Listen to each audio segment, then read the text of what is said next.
Hi divers and welcome to Talk to the Fish, the only 5-minute show where we explore the underwater world from hesitant toe dippers to hardcore bubble makers who treat decompression stops like coffee breaks. So for today, I've just received a message from our viewer, Solomon.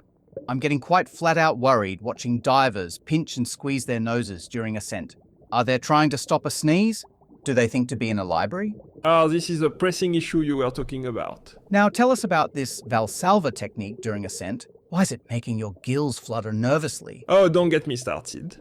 I've seen some advanced divers doing it during the ascent, even if it's something you learn not to do on the first day of the open water course. You can try to push a dolphin through a coral tube, but yeah, it just doesn't work. The Valsalva maneuver, pinching your nose and blowing, is great for going down, but on the way up, that's a recipe for disaster. But why? I mean, if it works going down. Let me put it this way. Imagine you're squeezing a balloon underwater. When you're descending, you need to add air to balance the pressure.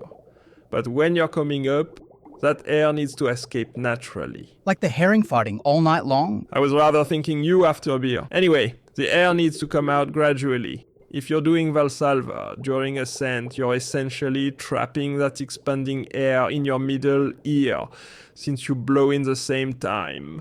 Have you tried to put a cork in a bottle of fizzy wine while shaking it up? Ouch! That doesn't sound good for the ears. So let me get this straight. During ascent, the air in our ears is already expanding as the pressure decreases, like a puffer fish at an all-you-can-eat buffet. And if we do the Valsalva maneuver, we're basically force-feeding that pufferfish even more. Spot on. You're forcing more air into a space that's already trying to release expanding air.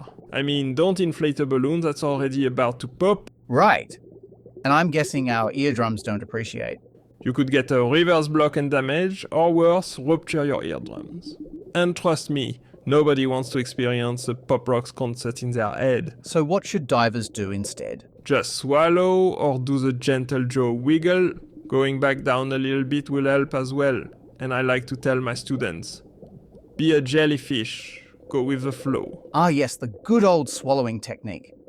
For our viewers at home who enjoy fancy scientific names to impress their dive buddies at the surface interval, this is actually called the Toynbee maneuver.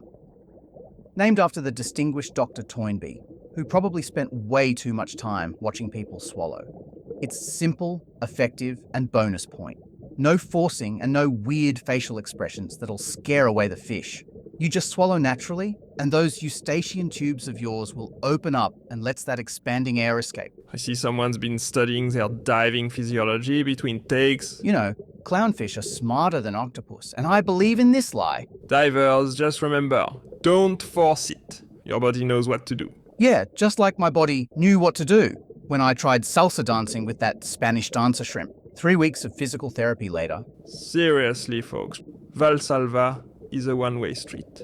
Great for going down, terrible for coming up. Use it on ascent, and you might end up with ears that pop with pains. Well, there you have it, divers. Save the Valsalva for descent, unless you want your ears to throw a protest party. Any final words of wisdom, Regis? Yes, diving as if you were dating a moray eel. Take it slow, be gentle, and never force anything. And if something doesn't feel right, it probably isn't. Thank you, Regis. Well said. Don't let our show sink to the bottom. Smash that subscribe button harder than a whale landing on a belly flop. Your support keeps our gills fluttering and our fins flapping. And hey, if you've got burning questions keeping you awake at night, yes, even that weird one about whether fish get thirsty, drop them in the comments below. That's all the time we have for today. Join us next week when we'll be discussing why sea cucumbers make terrible diving buddies. Thanks for watching Talk to the Fish. Forget all the troubles and blues. Dive into the blue. Oh yes, talk to the fish.